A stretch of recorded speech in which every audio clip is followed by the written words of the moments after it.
우리는 이제 얼마 남지 않은 2015년 마지막 달을 보내고 있습니다. 힘겹게 달려온 한 해를 결산하고 마무리하는 연말입니다. 그런데요, 신앙의 일정표 교회력으로는 지난 11월 27일 대림절 첫 주부터 새해가 시작되었습니다. 교회력에서 시작과 새해를 알리는 대림절과 성탄절이 또 세상 달력으로는 한 해를 마감하는 12월에 있다는 거 어떻게 생각하면 참 묘하고 또 아이러니하기도 합니다. 오늘은 대림절 끝자락 마지막 네 번째 주일입니다.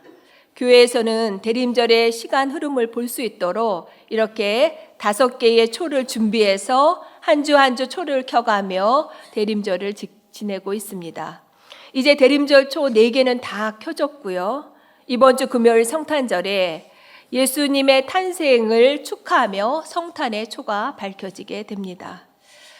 대림절은 영어로 어드벤트라고 하는데 무엇을 향하여 접근하다, 오다, 도래하다 라는 뜻의 라틴어 어드벤투스에서 유래된 말입니다. 그리스도께서 이 땅에 오심을 기다리고 소망한다는 의미를 갖고 있습니다. 지금은 대림절과 성탄절의 구분이 선명해서 이렇게 잘 지켜지고 있지만 예전에는 대림절이 화려하고 상업적인 성탄절에 가려져서 살 자리가 없었습니다. 존재감이 없었습니다. 한국교회도 미국 선교사들이 처음에는 성탄절만 소개했기 때문에 한국교회사 초기에는 대림절이 잘 지켜지지 않았습니다. 하지만 이제는 대림절 절기 교육이 잘 되었고요. 또 대림절을 통해서 성탄의 기쁨과 은총이 더 깊고 풍성하도록 기다리며 준비하고 있습니다. 그렇다면 우리가 이 대림절 절기를 지키면서 메시아, 예수 그리스도가 오심을 기다린다는 것은 어떤 신앙적인 의미가 있을까요?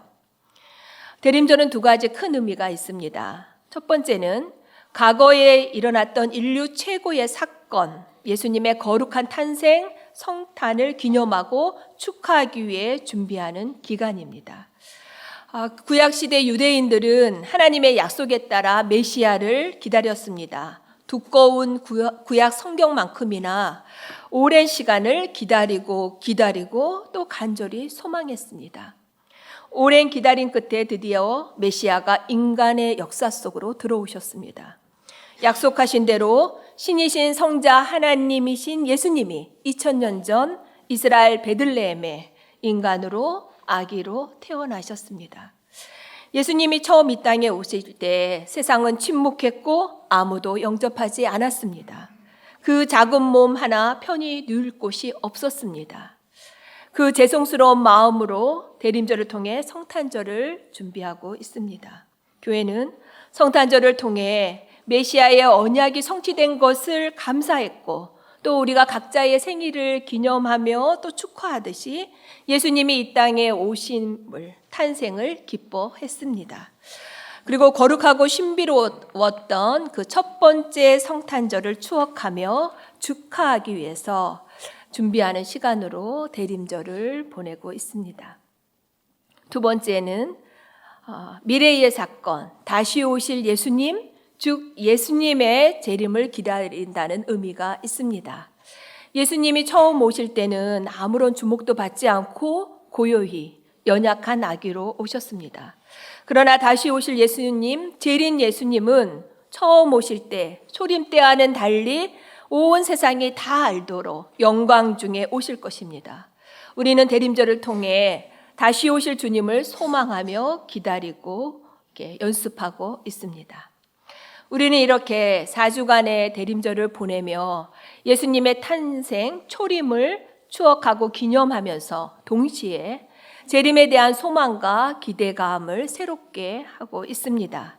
대림절은 우리를 구원하기 위해 예수님께서 인간의 몸을 입고 이 땅에 오신 성육신과 동정녀 탄생에 대한 믿음뿐만 아니라 재림 신앙을 다시 확인하고 상기하는 중요한 신앙의 계절입니다. 성도 여러분, 우리는 하나님 나라에 속한 하나님 나라의 백성입니다. 그런데 우리가 속해 있는 하나님의 나라가 참 묘합니다. 하나님의 나라는 예수님의 탄생 초림으로 이미 시작되었지만, 그러나 예수님의 재림으로 완성되기 때문에 아직 완성되지는 않았습니다. 우리는 이미 시작되었지만 아직 완성되지 않은 그 중간의 시간, 영적 긴장 속에 살아가고 있습니다. 그렇다면 성탄으로 이미 시작되었지만 미안의 재림으로 아직 완성되지 않은 영적 긴장감이 가장 최고조에 달했을 때, 그 밀도가 가장 높았을 때가 언제였을까 생각해보면 그때가 바로 1세기 초대교회 시대가 아닐까 생각합니다. 사도행전에 등장하는 예루살렘 초대교회는 하나님의 나라를 이 땅에 가장 이상적으로 구현했기 때문에 오늘날 모든 현대교회가 회복해야 될 교회의 모습, 돌아가야 될 그러한 교회의 모델이 되는 교회입니다. 그 초대교회 성도들이 살아냈던 충격적인 삶, 사랑과 나눔, 또 그러한 생명을 걸고 믿음을 지켰던 그 충격적인 삶의 에너지, 또 폭발적인 부흥의 동력, 그것은 바로 죽은 그리스도가 다시 살아나셨다는 부활신앙과 더불어 승천하셨던 예수님이 다시 오신다는 재림 신앙에 있었습니다. 세상의 가치와 질서를 전복시키며 거침없이 하나님의 나라를 확장해 갔던 초대교회는 부활과 재림이라는 두 믿음의 명마가 끌고 가는 그러한 쌍두마차와 같았습니다. 특히 예수님께서 부활 승천하실 때에 하늘을 가심을 본 그대로 오시리라는 그런 약속의 말씀이 있었기 때문에 초대교회에서 재림신앙은 중요한 자리를 차지했습니다. 초대교회에서 재림신앙은 마치 사람에게서는 심장과 같았고 또 건축물에서는 기둥과 같아서 초대교회 성도들의 삶과 또 신앙의 근간을 이루었고 또 강렬한 영향력을 끼쳤습니다. 무엇보다 재림신앙은 혹독한 핍박과 환난 속에 있었던 1세기 그리스도인들에게 큰 위로와 소망이 되었습니다. 예수님의 동생이었던 야고보는 본문 7절에서 아무리 견디기 힘든 고난과 핍박에 처해진다 할지라도 예수님의 재림이 가까웠으니 임박한 주님의 재림을 소망하며 인내하라, 이렇게 격려합니다. 아무리 현재의 삶 속에서 부당하게 고난을 받더라도 주님 강림에 대한 확신을 가지고 흔들리지 말라 격려하고 있습니다. 주님이 다시 오시면 성도들이 흘리던 눈물을 닦아주실 것이고 또 핍박하던 원수들의 목전에서 잔치상이 베풀어지면서 지금의 암울하고 힘든 모든 상황이 통쾌하게 역전될 것이기 때문입니다. 그래서 1세기 그리스도인들은 만날 때마다 마라나타, 마라나타 이렇게 인사를 했습니다. 그런데 성도 여러분, 이 마라나타는 아람어인데요. 이 아람어 마라나타를 소리내는 대로 헬라어로 적어서 이렇게 읽을 때 띄어읽기를 어떻게 하느냐에 따라서 그 의미가 다소 달라지게 됩니다. 초기 헬라어 신학 성경을 보면요, 헬라어 대문자로 되어 있고 또 띄어쓰기가 되어 있지 않고 다 이렇게 붙여져 있습니다. 그래서 이렇게 읽기에 따라서 의미가 달라질 수 있는데요. 마치 우리말 중에도 아버지가 방에 들어가신다를 띄어읽기를 다르게 하면 아버지 가방에 들어가신다라는 뜻이 되는 것과 같습니다. 마라나타는 두 가지로 띄어 읽을 수가 있습니다. 먼저 마라나타를 마라나타 이렇게 뒤에서 끊어 읽을 수가 있는데, 이렇게 되면 주님 오시옵소서라는 뜻이 됩니다. 마라나타, 주님 오시옵소서. 이렇게 이 말은 오시지 않는 그런 예수님에 대해서 오시기를 청하는 그런 미래 청유형이라고 할 수가 있는데요. 이렇게 기원하는 말이 됩니다. 오시라고 기원하는 말이 됩니다. 요한계시록 22장 20절 말씀, 아멘, 주 예수여 오시옵소서가 대표적인 번역의 사례입니다. 그런데 이 마라나타를 이렇게 마라나타 뒤에서 끊지 않고 중간에 끊어서 마란아타라고 이렇게 읽게 되면 주님이 오십니다 혹은 주님이 오셨다라는 주님의 오심을 알리는 외침이 됩니다. 본문 9절 하반절을 보십시오. 보라, 심판주가 문 앞에 계시느니라. 마치 금방이라도 문을 벌컥 열고 들어오실 것 같은 그런 긴박감이 느껴집니다. 이렇게 초대교회는 마란 아타, 주님이 오십니다. 주님이 오셨다. 마치 누군가가 서너 발자국 뒤에 따라오시는 그런 주님의 강림을 앞서 뛰어들어와서 알려주는 것 같은 그런 재림의 정서 속에서 현재를 살아갔습니다. 그래서 대림절은 현재적 의미를 갖습니다. 대림절 기다림의 시간을 통해서 과거의 성탄을 추억하며 현재로 그것을 끌어오고요. 또 미래의 재림을 소망하면서 현재 속으로 이렇게 앞당겨 올 때에 우리는 현재 속에서 주님을 만나게 됩니다. 우리는 보통 시간을 과거, 현재, 미래로 이렇게 구분을 합니다. 그러나 때로는 이런 시간 구분이 좀 애매할 때가 있습니다. 생각해 보십시오. 밤하늘에 빛나는 별을 보더라도 지금 우리 눈에 빛나는, 우리 눈앞에서 빛나는 별빛이 지금과 같은 시간대에 빛나는 그런 별일까요? 나침반이나 내비게이션이 없던 시절 여행자의 길 안내자가 되었던 밤하늘의 그 북극성.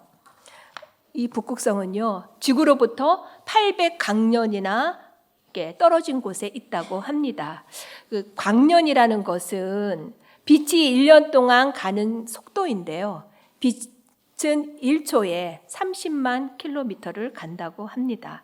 이 속도가 얼마나 빠른지 잘 이렇게 실감하지 못하실 텐데, 빛은 1초 똑딱 할 때 지구를 7바퀴 반이나 돈다고 합니다. 고속철도 KTX로 지구를 한 바퀴를 돌려면 무려 134시간, 5일 하고도 14시간이 걸린다고 합니다. 그런 걸 볼 때에 그야말로 빛의 속도가 얼마나 빠른지 우리가 알 수가 있습니다. 그렇다면 북극성은 지구에서 그런 빛의 속도로 무려 800년을 달려야 하는 그런 먼 거리에 있는 것입니다. 북극성이 지구로부터 800광년 떨어져 있다는 것은 오늘 밤 우리가 보는 그 북극성은 지금 북극성이 반사하고 있는 그 빛이 아니라 이미 800년 전에 보내졌던 빛이 이제야 우리 눈앞에 도착해서 우리 눈에 보여지는 것입니다. 즉 현재 우리가 보고 있는 북극성은 800년 전 과거의 북극성입니다. 만약 이 순간 북극성이 폭발해서 사라져 버린다면 지구에서는 800년이나 지난 후에야 북극성이 사라진 것을 알게 될 것입니다. 어쩌면 벌써 사라지고 없을 그러한 북극성을 우리가 보고 있는 것인지도 모릅니다. 그렇진 않지만요. 이런 과학적인 지식을 동원할 때 현재 우리 눈앞에 빛나는 저 별빛은 이미 과거에 존재했던 빛이고, 그리고 미래인 10년 후에 우리가 그 북극성을 바라본다 할지라도 그 빛은 이미 오래전 과거의 빛인 것입니다. 이렇게 생각하니 언제가 현재이고 과거이고 미래인지 그 경계가 허물어지고 또 과거와 현재 미래의 구분이 모호해집니다. 과거와 현재 그리고 미래가 한때 뒤섞여 있는, 동시간에 다 뒤섞여 있는 것 같습니다. 대림절의 의미를 살펴보면서 과거에 오신 성탄의 예수님, 그리고 마라나타, 미래에 오실 재림 예수님, 그리고 마라나타, 마란아타, 현재 우리 속으로 금방이라도 들어오실 것 같은 예수님으로 구분했지만 이 구분이 뭐 그리 중요하겠습니까? 중요한 것은 밤하늘의 별처럼 주님은 이미 오래전에 우리를 만나러 우리를 향해 오고 계시다는 것입니다. 대림절에 어울리는 시가 있어 소개해 드립니다. 김영봉 목사님이시면서 또 저술가인 김영봉 목사님이 쓰신 내게 중요한 것. 주님, 당신이 12월에 나셨는지 3월에 나셨는지 저에게는 중요하지 않습니다. 당신이 제게 오셨다는 사실, 오직 그것이 중요합니다. 주님, 당신이 베들레헴에 나셨는지 나사렛에서 나셨는지 저에게는 중요하지 않습니다. 당신이 낮은 자들을 찾아 비천한 곳으로 오셨다는 사실, 오직 그것이 중요할 뿐입니다. 주님, 당신이 처녀의 몸에서 나셨는지 그렇지 않은지 저에게는 중요하지 않습니다. 당신이 인간으로 오셨다는 사실, 오직 그것이 중요합니다. 우리가 불원천리 찾아가 주님을 뵙는 것도 황송한데 당신이 우리에게 오시다니요. 화려한 궁전과 장엄한 성전을 외면하고 초라한 저희 집에 오시다니요. 영원한 당신이 먼지로 돌아갈 육신을 입으셨다니요. 이 모든 일이 바로 저를 위한 일이었다니요. 감사하다는 말이 왜 이렇게 어색하게 느껴지나요? 이럴 때 뭐라고 말해야 하나요? 지금 이 자리에 계신 성도님들 대부분이 이미 예수님이 그 마음에 찾아오신 탄생의 감격을 갖고 계시겠지만, 아직은 아니지만 앞으로 그 마음에 예수님이 찾아오시고 또 탄생하시는 놀라운 기적을 경험하실 분들이 이 자리에도 계시고 또 교회 밖에는 많이 계십니다. 그러나 아직 마음에 예수님이 오시지 않았고 또 그 일이 미래의 일이라고 할지라도 주님은 북극성처럼 우리를 향해 이미 오래전에 출발하셨고 또 빛보다도 더 빠른 속도로 우리에게 또 그런 심령에게 찾아오고 계십니다. 그렇다면 우리를 향해 오시는 주님과의 만남을 위해 이 대림절에 어떤 믿음의 내용 또 어떤 영성을 가져야 할까요? 성탄에 초점을 맞춰 아들을 보내신 하나님의 사랑, 그리고 인간이 되신 예수 그리스도의 희생을 되새김하는 것도 중요하겠지만, 저는 이 시간 여러분들과 다시 오실 예수님을 기억하며 재림신앙을 좀 더 생각해 보고자 합니다. 1세기 초대 교회의 그리스도인들의 신앙을 압도하며 강력한 영향력을 끼쳤던 재림신앙은 그런데 시간이 지날수록 점점 그 힘을 잃어가기 시작했습니다. 왜냐하면 생각만큼 빨리 예수님이 오시지 않았기 때문입니다. 신앙 공동체 이곳저곳에서 정말 예수님이 오시긴 하는지, 언제 오시는지 수근수근 재림에 대한 여러 오해와 회의가 생겨나기 시작했습니다.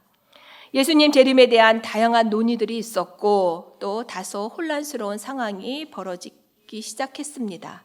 거짓 교사들은 재림이 없다고 하고 또 어떤 이들은 재림이 곧 일어나기 때문에 생업을 포기하고 주님의 재림을 기다려야 한다라고 이렇게 성도들을 미혹했습니다. 오늘날에도 예수님 재림에 대한 오류 그리고 미혹되는 것은 두 가지입니다. 하나는 재림의 시기에 대해서 일정한 날짜와 시간을 말하는 시한부 종말론이고, 그리고 다른 하나는 재림은 일어나지 않는다라고 생각하거나 또 재림에 대해서 의식하지 않고 살아가는 것, 즉 재림에 대해서 무디어지는 것입니다. 한국교회는 성도들이 시한부 종말론과 같은 거짓과 비진리에 미혹되지 않도록 하기 위해서 관심을 오히려 다른 데로 이렇게 돌리다 보니까 한편으로는 재림에 대해서 무디어지게 한 경향이 없지 않아 있습니다. 하지만 재림은 예수 그리스도께서 말씀하시고 약속하신 것으로 아직 성취되지는 않았지만 분명히 이루어질 진리입니다. 2000년 넘게 오랜 시간 기다렸고 또 아직 오시지는 않았지만 예수님을 이 땅에 태어나게 하신 하나님께서 예수님의 재림도 반드시 이루어 주실 것입니다. 우리는 오늘이라도 주님 오실 수 있다는 종말론적인 믿음을 가지고 주님의 재림을 고대하는 자세로 살아가야 합니다. 주님께서 바로 문 앞에 와 계신다라는 것을 의식하고 살아가는 재림신앙, 이것은 일상생활을 포기하는 삶이 아니라 오히려 일상에 더 충실하도록 우리를 이끌어 갑니다. 주님이 오시는 것을 믿는 사람은 허투루 살아가지 않습니다. 초중고 학창시절 청소 시간에 벌어지던 재미있는 광경이 생각이 납니다. 보통 이렇게 청소를 시켜놓고 선생님들은 교무실에 가 계시죠. 이때 학생들은 대부분 열심히 청소를 하기보다는 3, 4, 5 짝을 지어 잡담을 하거나 또 장난치며 놉니다. 시끄럽습니다. 이때 누군가가 선생님 오신다 라고 이렇게 말하며 모든 학생들이 순식간에 자기 청소구역에 들어가서 열심히 청소를 합니다. 선생님이 아직 오시지 않았는데도 선생님이 오신다라는 이 말만으로도 청소하는 태도가 또 청소의 질이 달라집니다. 학교 선생님이 오시는데도 이러한데 주님이 오신다면 그 누구가 주님의 강림으로부터 자유로울 수 있을까요? 주님이 바로 앞에까지 오셨다고 생각하는 것만으로도 우리의 삶은 거룩한 부담감으로 정신이 번쩍 들고 또 긴장하고 주님께 집중하게 될 것입니다. 주님께서 언젠가는 다시 오실 것이라는 것을 믿는 그런 재림신앙도 중요하지만 그러나 재림을 먼 미래에 일어날 사건으로 미루어 놓지 않고 마란 아타, 주님이 오셨습니다. 주님이 지금 바로 문 앞에 서 계십니다 라는 임박한 현재의 사건으로 생각한다면 우리는 좀 더 다른 그런 신앙의 질을 갖게 될 것입니다. 대림절은 예수님의 탄생을 기억하고 기념할 뿐만 아니라 다시 오실 예수님을 기다리고 준비하는 시간입니다. 대림절초는 타들어가며 점점 큰 빛을 밝히고 시간은 흘러가고 있습니다. 이 흘러가는 기다림의 시간을 우리는 무엇으로 채워야 할까요? 생텍쥐베리의 어른을 위한 동화 어린 왕자라는 소설을 보면 소옥성에 살고 있던 어린 왕자가 여행을 떠나 지구에 오는데 사막에서 여우를 만나 친구가 됩니다. 둘은 어린 왕자와 여우와의 관계 속에서 중요한 가치가 등장하는데 그것은 만남과 기다림입니다. 여우는 어린 왕자에게 정해진 시간에 올 것을 이렇게 제안하면서 이렇게 말을 합니다. 만약 내가 오후 4시에 온다면 나는 3시부터 행복해지기 시작할 거야. 시간이 갈수록 난 점점 더 행복해지겠지. 4시가 오면 나는 흥분해서 안절부절 못하겠지만 무척 행복할 거야. 그래서 너를 만나는 행복이 얼마나 값진 것인가 알게 되겠지. 내가 아무 때나 오면 몇 시에 마음을 곧게 단장해야 하는지 모르잖아. 만남에는 예의가 필요하거든. 여우와 어린 왕자의 만남은 기다리는 시간 속에서 더 특별해집니다. 여우는 어린 왕자의 만남을 기다리며 그 기다림의 시간을 설레임과 행복으로 가득 채워갑니다. 마음을 곧게 단장하며 만남에 대한 예의를 갖춥니다. 여우에게 기다림의 시간은 그냥 무의미하게 흘러가는 그런 킬링타임이 아니라 소중한 친구와의 만남을 앞두고 있기에 그것만으로도 충분한 가치가 있고 또 행복합니다. 우리도 그렇습니다. 2015년 대림절은 성탄과 재림을 넘나드는 예수 그리스도와의 만남을 앞두고 있기에 이 기다림의 시간은 더욱 가치가 있고 우리는 이미 행복합니다. 우리의 대림절은 이 귀한 만남을 위해 마음을 단장하며 예의를 갖추는 준비의 시간, 기다림의 시간이 되기 때문입니다. 그렇다면 주님과의 만남을 위해 우리는 어떻게 단장하고 또 준비해서 예의를 갖춰야 할까요? 처음 오셨던 그 자리를 생각해 보십시오. 누추하고 냄새나는 축사, 그리고 가축의 밥그릇인 여물통, 구유에 주님이 오셨습니다. 주님이 오시는 곳은 화려하고 높은 곳이 아니라 축사처럼 낮아진 마음, 그리고 빈 여물통, 구유와 같이 주님이 오실 수 있도록 깨끗하게 비워진 마음입니다. 어린 왕자를 기다리면서 시간이 갈수록 점점 쿵쾅거리는 마음을 단장하며 기다림을 행복으로 가득 채웠던 여우처럼 우리도 다시 오실 주님을 고대하며 그 주님의 말씀이 삶이 되는 경건과 거룩한 행실로 기다림의 시간을 채워야 합니다. 매년마다 돌아오는 절기 중에 하나이지만 우리 모두 주님이 가르쳐 주셨던 말씀을 삶으로 살아내며 겸손과 정결함으로 준비하고 단장함으로 새 은혜가 충만하게 부어지는 2015년 대림절이 되기를 축복합니다.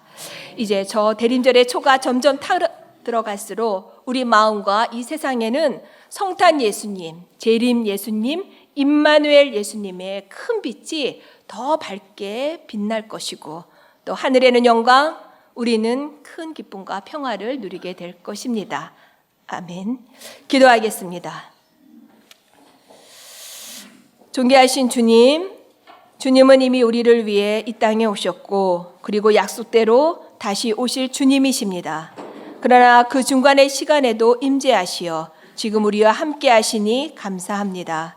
성탄에 앞서 대림절 끝자락을 보내는 지금 우리 속에 새롭게 탄생하실 주님, 그리고 우리를 향해 다시 오고 계시는 주님을 맞이하기에 부족함이 없도록 주님의 말씀을 삶으로 살아내며 단장하며 예의를 갖춰 준비하는 시간이 되게 하여 주옵소서. 주님과의 만남을 기다리며 준비하는 시간을 통해 더 큰 기쁨과 행복을 만들어가는 우리 모두가 되게 하여 주옵소서. 우리를 죄에서 구원하기 위해 이 땅에 오신, 그리고 다시 오실 뿐만 아니라 지금 우리 가운데 계시는 임마누엘 예수 그리스도의 이름으로 기도드립니다. 아멘. 다 같이 일어나셔서 찬송하시겠습니다. 당신은 영광의 왕, 당신은 평강의 왕, 당신은 하늘과 땅의 주, 당신은 정의의 아들.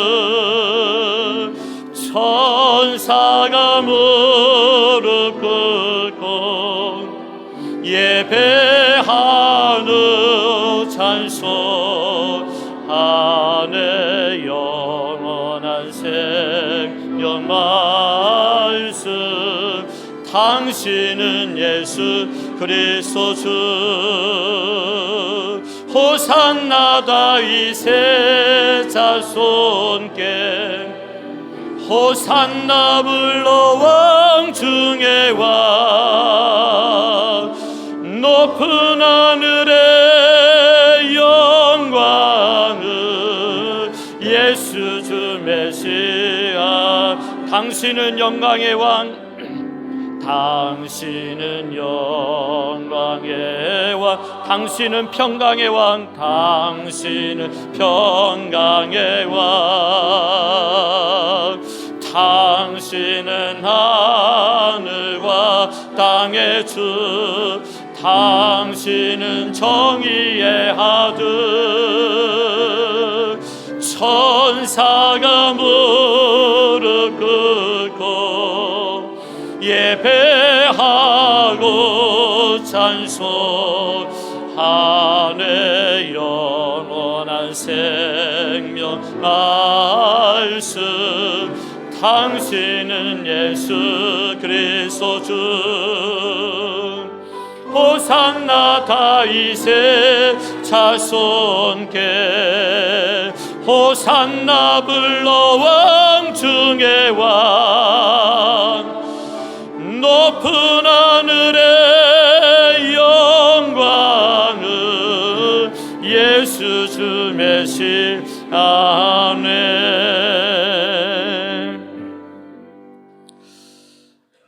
언약의 말씀대로 처음 오셨던 예수 그리스도는 약속대로 반드시 다시 오십니다. 그 기다림의 시간을 연습하는 대림절은 성탄의 주님, 재림의 그리스도와의 만남이 약속되어 있기에 가장 가치 있고, 그리고 그 시간은 이미 행복합니다. 나를 향해 오고 계시는 주님을 맞이하기에 부족함이 없도록 여물통과 같은 우리의 심령을 정결하게 준비하는 시간 되시기를 바랍니다. 이제는 다시 재림의 주님으로 이 땅에 오시는 예수 그리스도의 은혜와 우리를 사랑하사 독생자를 아낌없이 보내주신 하나님의 무한하신 사랑하심과 초림과 재림, 이미와 아직의 시간을 정결한 믿음으로 채우게 하시는 성령 하나님의 교통 인도하시는 역사가 나를 향해 오시는 주님을 맞이하기에 부족함이 없도록 깨어 준비하며 마음을 단장하며 예의를 갖추고자 애쓰는 모든 성도들 머리머리 위에, 그리고 양정교회 공동체와 온 세상 위에 이제로부터 영원까지 함께 하시기를 간절히 축원하옵나이다. 아멘.